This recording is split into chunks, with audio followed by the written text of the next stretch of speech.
Hello नमस्कार दोस्तों, मैं विवेक कुमार आपके अपने यूट्यूब चैनल हिस्टोरिकल क्लासेज में आपका स्वागत करता हूं। फ्रेंड्स, आज का चैप्टर है लोकसभा। सभी प्रश्न सेलेक्टेड लिए गए हैं जो आपकी परीक्षा की दृष्टिकोण से काफ़ी महत्वपूर्ण हैं। अगर वीडियो आपको अच्छा लगे तो लाइक, सब्सक्राइब और शेयर करें। चलिए बढ़ते हैं आज का फर्स्ट क्वेश्चन की ओर। संविधान के किस अनुच्छेद में लोकसभा की चर्चा की गई है? तो आपका राइट आंसर है अनुच्छेद 81। तो अनुच्छेद 81 में लोकसभा की चर्चा की गई है।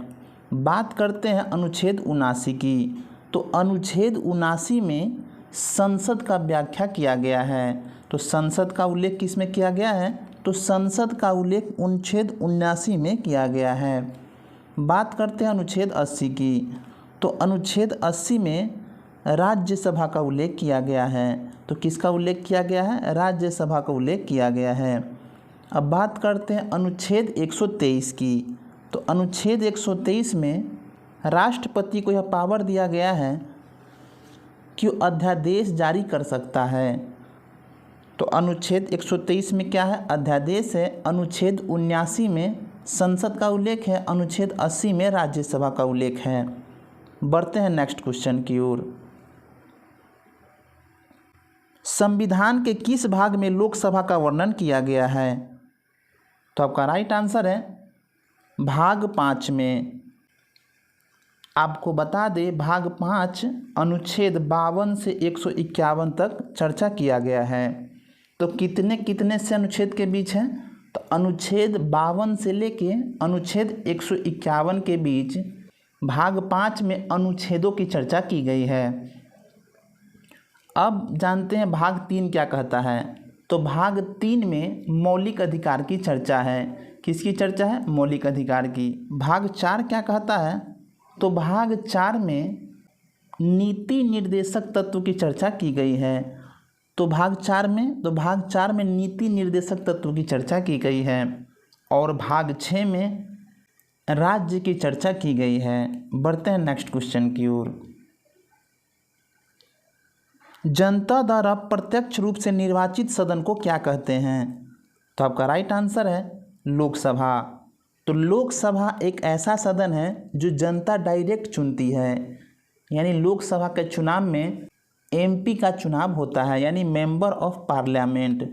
तो मेंबर ऑफ पार्लियामेंट का चुनाव भारत की जनता डायरेक्ट करती है, यानी उनको डायरेक्ट वोट करती है। इसीलिए जनता द्वारा प्रत्यक्ष रूप से निर्वाचित सदन को लोकसभा कहा जाता है। बढ़ते हैं नेक्स्ट क्वेश्चन की ओर। लोकसभा चुनाव किस पद्धति से कराया जाता है? तो आपका राइट आंसर है प्रत्यक्ष मतदान से। यानी लोकसभा का चुनाव प्रत्यक्ष मतदान द्वारा किया जाता है। बढ़ते हैं नेक्स्ट क्वेश्चन की ओर। संविधान में लोकसभा सदस्यों की अधिकतम संख्या कितनी हो सकती है? तो आपका राइट आंसर होगा 552। आपको बता दें कि पहले 552 सीटों की व्याख्या किया गया था, लेकिन 104वें संविधान संशोधन द्वारा 2020 द्वारा 2 एंग्लो इंडियन को हटा दिया गया है। यानी राष्ट्रपति जो 2 एंग्लो इंडियन को चुनते थे वो पद्धति को हटा दिया गया है। अब लोकसभा की अधिकतम सीट 550 मानी गई है। बढ़ते हैं नेक्स्ट क्वेश्चन की ओर। वर्तमान में लोकसभा में कितने सदस्य हैं? तो आपका राइट आंसर है 543। तो वर्तमान में 543 लोकसभा में मेंबर हैं। बढ़ते हैं नेक्स्ट क्वेश्चन की ओर। राष्ट्रपति द्वारा कितने एंग्लो इंडियन समुदाय को लोकसभा में नामित किया जा सकता था? तो आपका राइट आंसर है 2। आपको बता दें कि 104वें संविधान संशोधन द्वारा 2020 द्वारा एंग्लो इंडियन का सिस्टम लोकसभा से हटा दिया गया है। तो अब राष्ट्रपति एंग्लो इंडियन समुदाय को नहीं चुन सकता है, वह व्यवस्था को हटा दिया गया है। कौन से संविधान संशोधन द्वारा? तो 104वें संविधान संशोधन 2020 द्वारा इस समुदाय की सिस्टम को हटा दिया गया है लोकसभा से। बढ़ते हैं नेक्स्ट क्वेश्चन की ओर। लोकसभा में किस आधार पर सीटें आवंटित होती हैं? तो आपका राइट आंसर है राज्यों की जनसंख्या के आधार पर। तो राज्यों की जनसंख्या के आधार पर लोकसभा में सीटों का आवंटन होता है। आपको बता दें कि 1971 में जो जनसंख्या हुआ था उसी जनसंख्या के आधार पर सीटों का आवंटन किया गया है और उसमें कहा गया है कि 2026 तक इसमें कोई वृद्धि नहीं किया जाएगा, यानी 2026 तक लोकसभा विधानसभा की सीटों में कोई वृद्धि नहीं किया जाएगा। बढ़ते हैं नेक्स्ट क्वेश्चन की ओर। वर्तमान में लोकसभा में प्रत्येक राज्य के लिए स्थानों का आवंटन किस पर आधारित है? तो आपका राइट आंसर है 1971 की जनगणना पर। तो अभी वर्तमान में जितने भी लोकसभा की सीट हैं वह 1971 की जनसंख्या पर आधारित है। बढ़ते हैं नेक्स्ट क्वेश्चन की ओर। लोकसभा का सदस्य बनने के लिए न्यूनतम आयु कितनी होनी चाहिए? तो आपका राइट आंसर है 25, यानी लोकसभा का चुनाव आपको लड़ना है तो 25 वर्ष का उम्र होना चाहिए। अब बात करते हैं 30 वर्ष की। तो राज्यसभा का चुनाव लड़ने के लिए आपका उम्र 30 वर्ष होना चाहिए। बात करते हैं 21 वर्ष की। तो आपको ग्राम पंचायत का चुनाव लड़ना है, जैसे मुखिया, वार्ड मेंबर, इस सब का चुनाव लड़ना है तो आपका उम्र 21 वर्ष होना चाहिए। बात करते हैं 35 वर्ष की। तो 35 वर्ष का उम्र राष्ट्रपति और उपराष्ट्रपति का चुनाव लड़ने के लिए होना चाहिए। बढ़ते हैं नेक्स्ट क्वेश्चन की ओर। लोकसभा का सदस्य बनने के लिए आवश्यक शर्तें संविधान के किस अनुच्छेद में दी गई हैं? तो आपका राइट आंसर है अनुच्छेद 84 में। तो अनुच्छेद 84 में लोकसभा का सदस्य बनने के लिए शर्तों का उल्लेख किया गया है। बात करते हैं अनुच्छेद 61 की। तो अनुच्छेद 61 में राष्ट्रपति पर महाभियोग की चर्चा की गई है। बात करते हैं अनुच्छेद 80 की। तो अनुच्छेद 80 में बोला गया कि भारत में एक संसद होगा। बात करते हैं अनुच्छेद 93 की। अनुच्छेद 93 में कहा गया है कि लोकसभा के अध्यक्ष और उपाध्यक्ष की नियुक्ति का प्रावधान किया गया है। तो अनुच्छेद 93 क्या कहता है? तो अनुच्छेद 93 कहता है कि लोकसभा के अध्यक्ष और उपाध्यक्ष की नियुक्ति का प्रावधान किया गया है। बढ़ते हैं नेक्स्ट क्वेश्चन की ओर। मंत्री परिषद किसके प्रति उत्तरदायी होता है? तो आपका राइट आंसर है लोकसभा के प्रति। तो मंत्री परिषद हमेशा लोकसभा के प्रति उत्तरदायी होता है। बढ़ते हैं नेक्स्ट क्वेश्चन की ओर। लोकसभा का कार्यकाल कितने दिनों का होता है? तो आपका राइट आंसर है लोकसभा का कार्य 5 साल के लिए होता है। आपको बता दें कि 42वां संविधान संशोधन 1976 द्वारा लोकसभा का कार्य 5 वर्ष से बढ़ाकर 6 वर्ष कर दिया गया था, लेकिन फिर 44वां संविधान संशोधन 1978 द्वारा इसे फिर 6 वर्ष से घटाकर 5 वर्ष कर दिया गया था। बढ़ते हैं नेक्स्ट क्वेश्चन की ओर। लोकसभा का पीठासीन अधिकारी कौन होता है? तो आपका राइट आंसर है लोकसभा अध्यक्ष। तो लोकसभा अध्यक्ष लोकसभा का पीठासीन अधिकारी होता है। बढ़ते हैं नेक्स्ट क्वेश्चन की ओर। लोकसभा अध्यक्ष की अनुपस्थिति में लोकसभा की बैठकों की अध्यक्षता कौन कर सकता है? तो आपका राइट आंसर है उपाध्यक्ष, यानी लोकसभा अध्यक्ष की अनुपस्थिति में लोकसभा की बैठकों की अध्यक्षता उपाध्यक्ष कर सकता है। बढ़ते हैं नेक्स्ट क्वेश्चन की ओर। अस्थायी लोकसभा अध्यक्ष को क्या कहा जाता है? तो आपका राइट आंसर है प्रोटेम स्पीकर, यानी अस्थायी लोकसभा अध्यक्ष को प्रोटेम स्पीकर कहा जाता है। बढ़ते हैं नेक्स्ट क्वेश्चन की ओर। लोकसभा अध्यक्ष और उपाध्यक्ष का पद रिक्त होने की स्थिति में लोकसभा की बैठकों की अध्यक्षता कौन करता है? तो आपका राइट आंसर है प्रोटेम स्पीकर। आपको बता दें जब लोकसभा का अध्यक्ष और उपाध्यक्ष पद पर रिक्त होते हैं तो इसकी अध्यक्षता प्रोटेम स्पीकर करता है। बढ़ते हैं नेक्स्ट क्वेश्चन की ओर।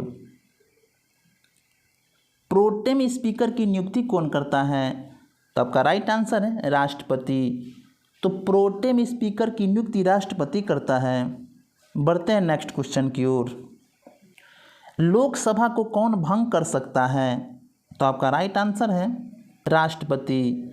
तो राष्ट्रपति ही लोकसभा को भंग कर सकता है। बढ़ते हैं नेक्स्ट क्वेश्चन की ओर। लोकसभा के सदस्यों की नियोक्ता से संबंधित प्रश्नों का निर्णय कौन करता है? तो आपका राइट आंसर है संसद। यानी संसद के पास यह पावर दिया गया है कि लोकसभा सदस्यों की नियोक्ता से संबंधित प्रश्नों का निर्णय करता है। बढ़ते हैं नेक्स्ट क्वेश्चन की ओर। कितने दिनों तक अनुपस्थित रहने पर लोकसभा के सदस्य की सदस्यता समाप्त हो जाती है? तो आपका राइट आंसर है 2 माह। बढ़ते हैं नेक्स्ट क्वेश्चन की ओर। लोकसभा का अध्यक्ष अपना त्यागपत्र किसे सौंपता है? तो आपका राइट आंसर है उपाध्यक्ष को। यानी लोकसभा अध्यक्ष अपना त्यागपत्र उपाध्यक्ष को सौंपता है। बढ़ते हैं नेक्स्ट क्वेश्चन की ओर। बजट किसके द्वारा पारित किया जाता है? तो आपका राइट आंसर है लोकसभा द्वारा। तो बजट लोकसभा द्वारा पारित किया जाता है। बढ़ते हैं नेक्स्ट क्वेश्चन की ओर।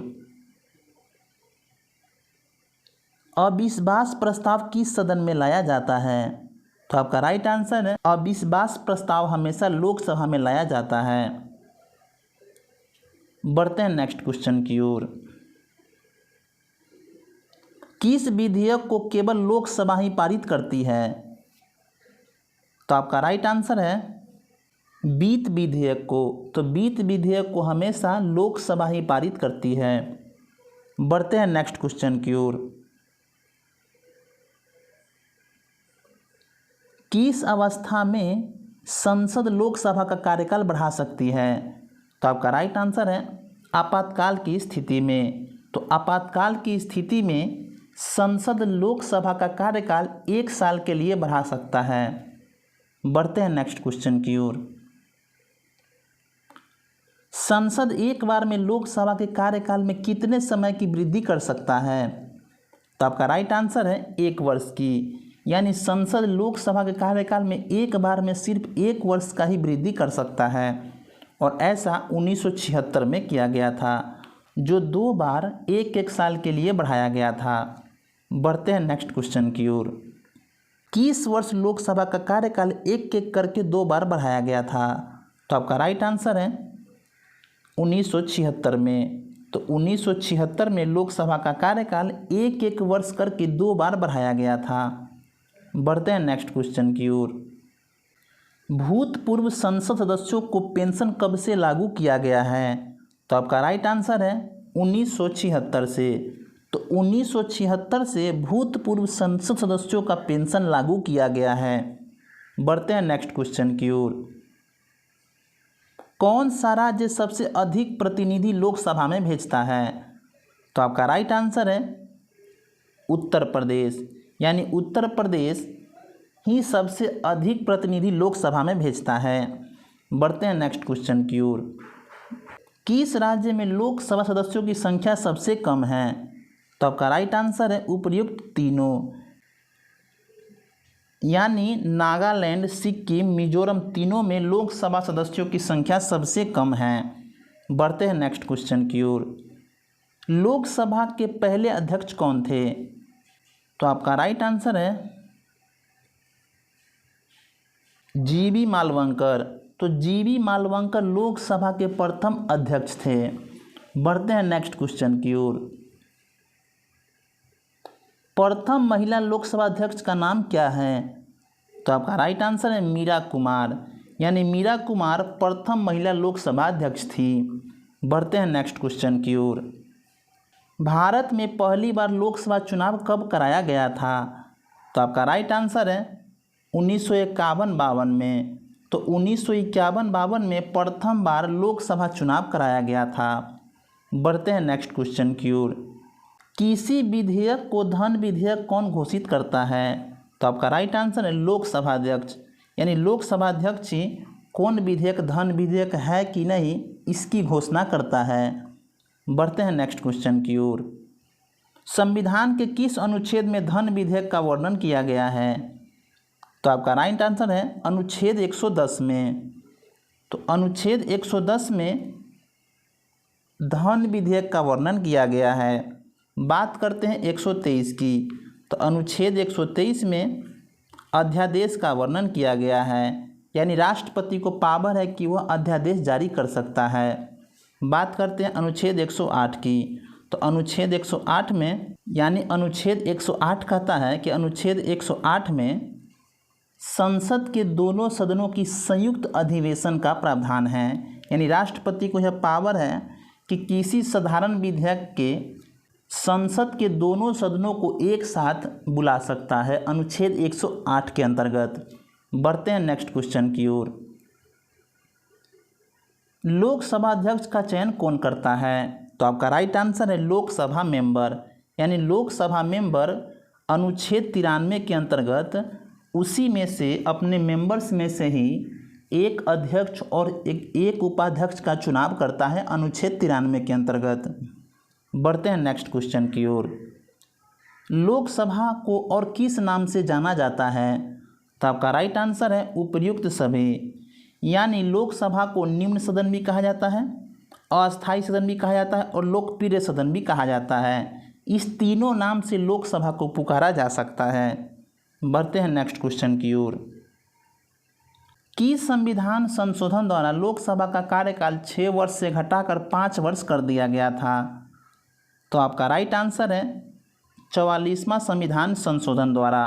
तो 44वां संविधान संशोधन 1978 द्वारा 6 वर्ष से घटाकर उनका कार्यकाल 5 वर्ष कर दिया गया था। आपको बता दें कि 42वां संविधान संशोधन 1976 द्वारा लोकसभा का कार्यकाल 5 वर्ष से बढ़ाकर 6 वर्ष कर दिया गया था। अब फिर 44वां संविधान संशोधन 1978 द्वारा इसे 6 वर्ष से घटाकर 5 वर्ष कर दिया गया था। बढ़ते हैं नेक्स्ट क्वेश्चन की ओर। किस संविधान संशोधन द्वारा लोकसभा के सदस्यों की संख्या 525 से बढ़ाकर 545 कर दी गई थी?